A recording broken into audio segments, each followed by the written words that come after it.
thing that scared me the most while reporting that story, everyone knows that the cartel is bringing drugs to the United States. They are also bringing in the ways that they operate in Mexico, including corruption, to the U.S. We're not just talking about drugs on our streets, we're talking about the corruption of our government. So how does the cartel recruit these Americans? Like, how do they get a hold of them? It's really mind-blowing. And this, again, it's not happening just in the big cities, it's happening in small-town America as well. You know, one of the stories that we did for season 5 coming up is about the cartel presence here in the United States. And I know that it exists, I've known for many years, but I don't think I'd realized just how organized it is and how a lot of it is actually run by American citizens. And that, I think, is, you know, when we talk about drug trafficking, I think there's usually a focus on let's build a bigger wall and let's make sure that people aren't coming across illegally. But the vast majority of drugs that come into the United States come in through legal ports of entry and are brought in by American citizens. So, again, understanding how it's actually done and gaining access to these networks is, I always find, the most important way to figure out how to stop these big black markets such as drug trafficking. So can you share a story from what you're working on around that, like the cartel presence in the U.S.? Like, what are you guys working on with that one? Yeah, so we finished filming already. We're putting the story together. I mean, it's not only that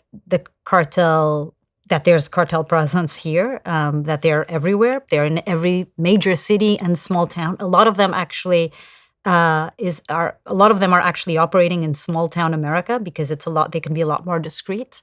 So you think of cartel and you think big cities, but it's actually happening a lot in small town America. So we actually found some cases of where that was happening. Some cases we spent time also with law enforcement in small town America. Seeing some of the cases that they've brought down where there was enormous cartel presence, where they had no idea this was happening. But I think the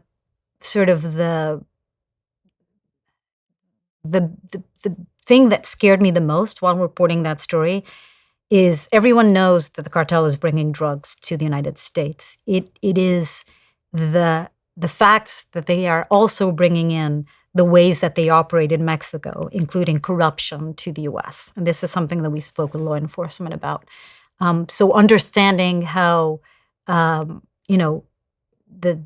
way of working, that their corruption, that they're bringing in corruption, and what that can do. We're not just talking about drugs on our streets. We're talking about the corruption of our government, and that was really scary. You'll have to see the episode. It comes out this summer, but I think it was, even for somebody who's been reporting on black markets and drug trafficking for as many years as I have, it was really eye-opening. Did you guys talk to like cartel members? Yeah, absolutely, and one of them in the States. Oh yeah, we did, and I think there's a few surprises, including some of them being Americans, and Americans that don't even speak Spanish. So that was really, eye-opening. And what kind of stuff are we talking about? Like guns or drugs or like what kind of corruption? Mostly drugs, yeah. I mean, the interesting thing is that drugs go south, come north, and then guns go south, right? That's the sort of, we tend to focus a lot on the fact that all these, bad Mexicans are bringing in the drugs to the United States, and it's the Mexicans when in fact it's mostly Americans who are bringing through legal ports of entry. But also we tend to forget that a lot of the violence, drug trafficking in Mexico and in the United States would not happen without guns. Like this is how this is how they keep their territory, that this is how they traffic their drugs. Drugs and guns go hand in hand. None of it would happen without access to guns. And those guns are coming from the United States.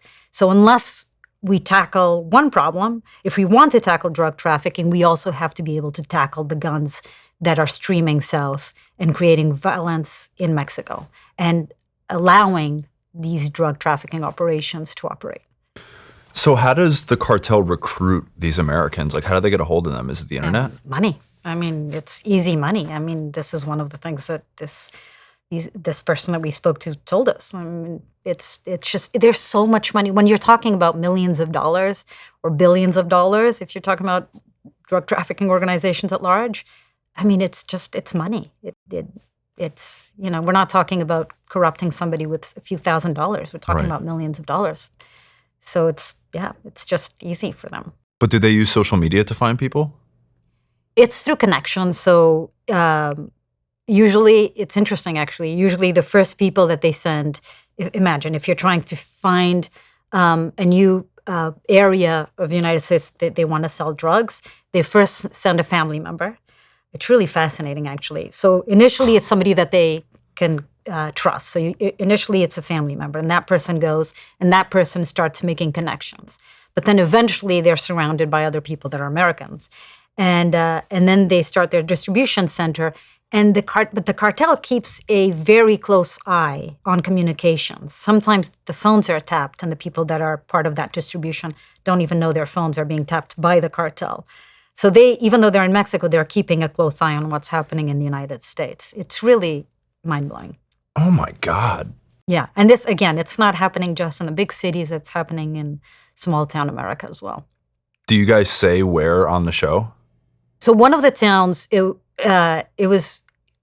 we had to go down to Sinaloa to gain access to some of the cells here in the United States, and it took us forever. But eventually, one of my contacts in Sinaloa said, okay, meet us in this state this day. And we went there and we waited and waited for days. And then they called us and said, actually, we were just joking. Or it was like a side thing that, we didn't, but it's in the other states. Then we had to drive for hours, but we couldn't never reveal exactly where it was. I think in the story, we actually sort of revealed the first place because it wasn't actually the place. But then we had to go somewhere else. So yeah, some of the locations, obviously, we can't disclose. But you do see some other locations where we were able to show where we were, particularly the ones where we spoke to law enforcement. God, that's crazy. Are you familiar with John Norris? No. I think that actually when you were on Rogan, he may have brought him up in the episode, but he's I knew the name, but John Norris. He was I think he currently is. He's a game warden in California. Oh yes, absolutely. Yeah. He's a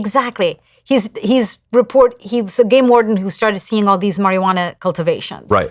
Yes. Yeah. Fascinating guy. Yeah, these like illegal grow ops, and for people that haven't heard his story, you should go check him out. But he basically, they started this like special operations unit to combat these illegal like marijuana grow operations in California. Yeah, and there was cartel members like bringing shit in, like supplies, setting up camp, like legit like placed operations. And prior to me listening to that, like I don't think people associate. Like they think the cartels are just in Mexico, but like the fact that that was the only time that I'd heard of them being in the States until now. Yeah, absolutely. We did that story for season 2. We did a story about weed, marijuana, and part of our story was we went out with law enforcement in California to some of those grows, and I'd done this story previously several years ago, so I've been out in those forests in California where you see these massive marijuana grows.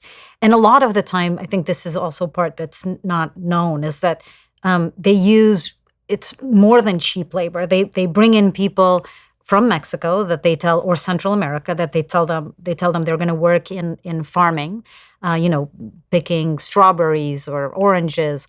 But in fact, when they get here, they're put in these marijuana grows and they're left there because usually it's in really remote places. So they bring in these workers and they say, okay, now you stay here and you take care of this area. And once a week we will bring you, they come in and they'll bring backpacks with food and fertilizer and whatever they need. They're stealing the water. John Norris talks a lot about that, but they're stealing the water from rivers and diverting the water, which is bad for the environment. They're using really terrible chemicals that also ruin the environment, and there's wildlife dying and all of that. And they're using what is almost forced labor because and I actually I went on a raid with police in California where they took down or they arrested some of the guys that were working there, and their stories were so sad. They went to jail, but we were actually able to interview them after they were arrested. And they were telling us, look, I spoke to their wives, actually. They gave them the contact, and I spoke to their wife, one of their wives in Mexico. And I mean, these were people who had been brought in false pretenses to the United States, were forced to work in these areas, in these marijuana grows, and paid very, very little. And then they're the ones being arrested. And it was really sad. I don't think that's the goal of law enforcement. Obviously, they want to get higher up, but that's always hard to get to the top. And so, like, as far as like, I think the general public might be aware of like the fact that the cartels use American citizens to bring drugs over the border because they're less likely to be questioned by Customs and Border Patrol at the border if it's an American citizen. And in fact, you guys show it in the show. But as far as like the other things that they want to do in America, is it just like situations like that, like getting Americans to bring drugs over the border, or like do they have other plans for things that they're doing here? They want access to the consumer market, and that's America. People aren't buying drugs to the extent that they are here in other places, in Mexico or elsewhere. It's the consumer market is here. This is where they can make money, and they have the demand is growing, and there's something. As somebody who's been covering the opiate crisis for as many years as I have, that still blows my mind how this is allowed to happen. I mean, we're talking about 1 million Americans who have died in the past 25 years, since 2000. 1 million Americans. That's more Americans than the Americans that have died in wars in the past 150 years, and that's including the First and the Second World War. I mean, I spoke about 9/11 before. That day, 3,000 Americans died, and it was a tragic day. But because of those attacks, I mean, they changed systems in government. Billions of dollars went to trying to prevent terrorist attacks. And yet we've been living with an opiate crisis for decades where, again, 3,000 Americans die, more than 3,000 Americans die every week. And there is a complete and staggering failure of government to address it. And as much as we try to think of it or spend money in the law enforcement and trying to stop these drugs, this is a public health crisis. And, we cannot arrest ourselves out of a public health crisis. It's about demand. Why is there this demand? What can we do? How can we make sure that the people that are in need of treatment get that treatment? It's whatever we've been doing, this war on drugs that has started with Nixon until now, where billions of dollars have been spent, is not working because more people are dying now than ever before. So we have to completely shift our perspective and try to figure out what we can do that's different. I mean, the Sacklers are the most ruthless cartel that there is. I mean, it was pharmaceutical companies in America that started the opiate crisis. And that's, again, one thing that people don't talk enough about. We tend to point the finger at Mexico and Mexicans as being bad. But in fact, this was created by pharmaceutical companies in America. And the demand is here. And unless we curtail that demand and we figure out how to solve this, it's going to continue.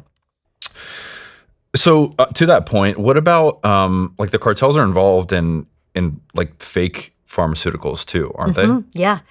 So it was a story we did last season about fake pills, and it was really fascinating. I mean, 20 million Americans have to resort to fake pharmaceuticals or counterfeit pharmaceuticals because they can't afford their medication here in the United States. The majority of them have health insurance and they still can't afford their medication. We pay more for drugs, for pharmaceuticals in America than anywhere else in the world.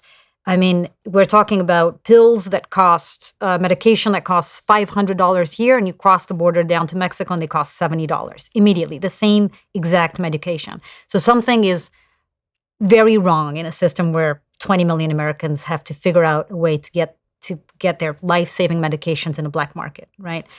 It's a systemic problem. And so it was really interesting for us when we started looking at this and trying to figure out where these pills were coming from and how, I mean, again, it's one of those situations where the cartel is exploiting a government problem, a problem that exists here in America. And in this case, it's pharmaceuticals. So in the episode, first of all, I commend you for you. There's one part where you sit down in DC with this lady who's like I don't know, like a front facing rep for this The pharmaceutical conglomerate of companies. it was all Pfizer, all the big ones. Yeah. And you push her on that exact point. Like it's basically she kind of disputes the fact that Americans go down to Mexico for cheaper medicine. But you basically say like, yeah, like it's technically accessible, but is it accessible because it's so expensive? People can't afford it.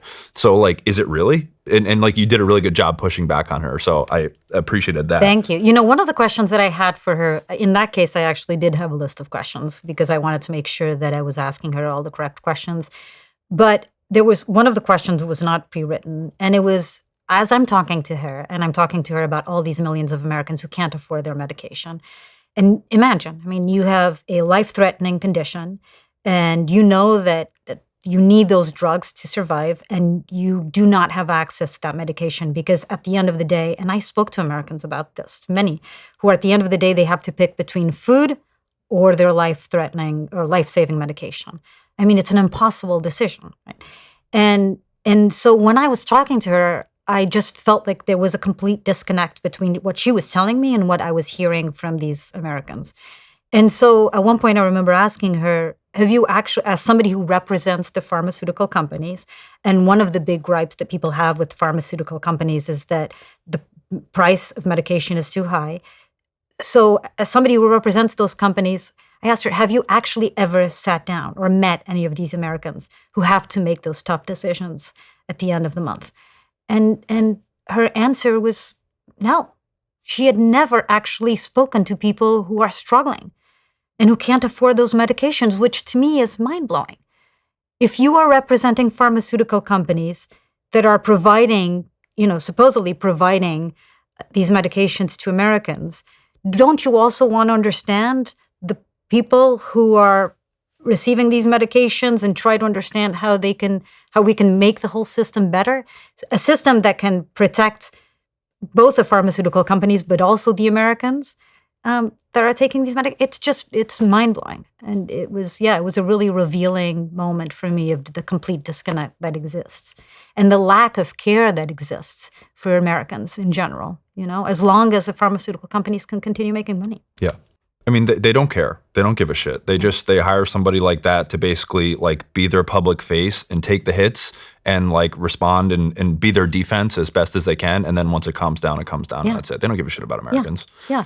But so as far like in that episode, this is in Sinaloa, right? Or is it somewhere else? So it was in Mexico City, actually. Okay, Mexico City. So in the episode, you talk to a woman who's an American citizen, and she has these extremely expensive prescriptions that are keeping her alive. Mm-hmm. And so she comes down to Mexico and goes to these pharmacies to buy the drugs that are like a fraction of the price that they are in the States. In her case, I think it was actually the medication she needs costs, I think it was $400 or $500 in the United States, and it was $70 in Mexico City, which is insane. Insane.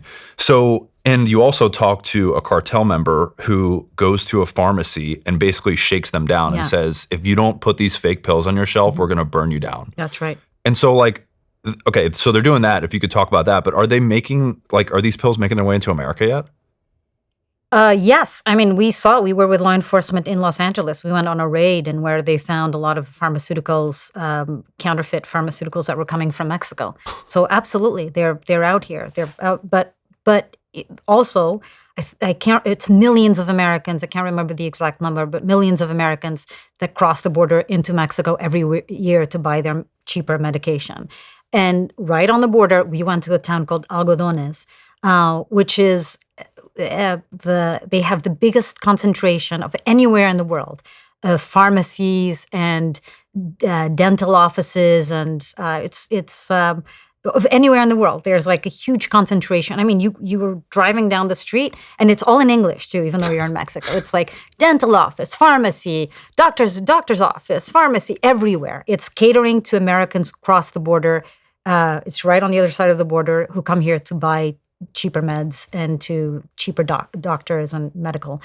And it was really fascinating. And so in these towns, and we spoke to the cartel, they're shipping drugs and they're forcing sometimes these pharmacies to carry their counterfeit medication. And look, and sometimes, we were with a chemist in Mexico City, and he told us that when he makes these fake pills, a lot of times he just uses fake ingredients, that it's not toxic or it won't kill you. But it's nonetheless incredibly dangerous because, if you have any sort of infection or you need antibiotics, and if you think you're taking antibiotics, but you're actually not, and there's nothing there, it's dangerous in itself. But he saw himself as a good guy. He says, look, I'm doing this, but at least I'm not harming anyone. However, there was an incredible LA Times investigation done where they actually were able to go to some of these pharmacies, bring them back to labs in America, where they found out that a lot of these drugs were laced with fentanyl and meth, and these are on our streets as well. What's up, guys? Thank you so much for taking the time to watch the interview. If you got anything out of this video at all, please like the video, leave me a comment, tell me what you thought of the video, tell me who you'd like to see on the show. I really appreciate the support. It goes a long way on these platforms, as you guys know. Most importantly, I have some excellent interviews coming up in the future that I'm really, really excited about. So please subscribe to the channel so you don't miss any of them. But that's it. Thank you for your support. I really appreciate it, and hope to see you again soon.